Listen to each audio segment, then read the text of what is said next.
Welcome viewer, this video tutorial describes, fix File Explorer not responding on click in Windows 11. First method is restart Windows Explorer.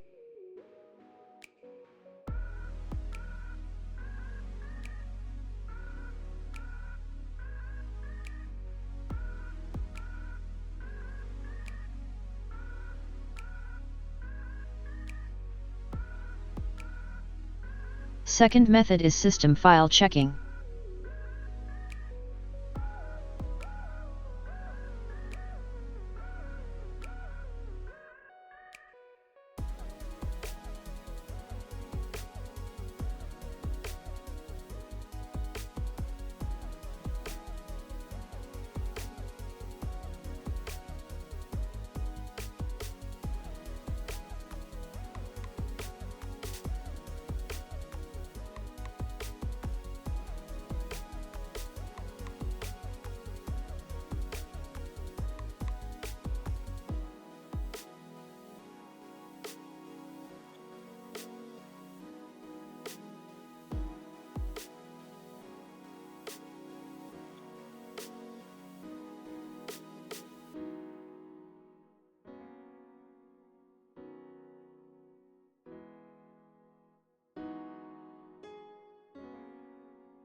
I hope this tutorial helps to you.